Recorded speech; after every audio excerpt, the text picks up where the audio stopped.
les services de cloud computing qui conviennent particulièrement bien aux PME, ce sont les services que nous utilisons tous aujourd'hui. Nous avons tous une messagerie, nous avons tous des calendriers, nous avons tous des agendas, nous avons tous des tâches. Toutes ces choses-là que nous avons aujourd'hui dans notre Outlook, on peut les marier à un serveur qui s'appelle Exchange. Ce serveur est, lui, dans le cloud, il est hébergé. Donc d'abord les services de base, la messagerie, le partage de messagerie, le partage d'agenda, tout ça va passer dans le cloud. La deuxième chose, la plus fondamentale à mettre dans le cloud, c'est le partage des documents stratégiques pour une entreprise. Ceux auxquels les collaborateurs doivent avoir accès de façon sécurisée et permanente. Et je pense par rapport à ça à un produit qu'on appelle SharePoint. Un SharePoint, c'est une plateforme de travail collaboratif. Donc les choses sur lesquelles nous travaillons maintenant vont s'y retrouver, mais aussi les choses fondamentales.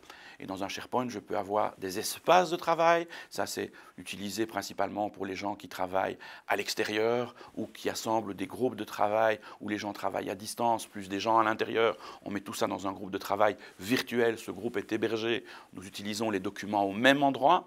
Donc il y a une seule version de la vérité, mais tout le monde y a accès. Et une fois que le groupe de travail a terminé son boulot, il a produit 3 ou 4 documents, des rapports, des choses qui vont être d'intérêt général, mais avec peu de modifications. Ils vont, eux, être publiés de façon permanente dans le SharePoint. Donc, d'un côté, SharePoint, l'espace de travail. Deuxième côté, SharePoint, finalement, l'intranet de la société. Donc, premier Exchange, deuxième SharePoint. Et le troisième et le plus évident, finalement, c'est le backup online. C'est finalement la protection des données qui se trouvent sur les ordinateurs de nos collaborateurs. Ça, c'est quelque chose qui a tout son sens au niveau hébergement.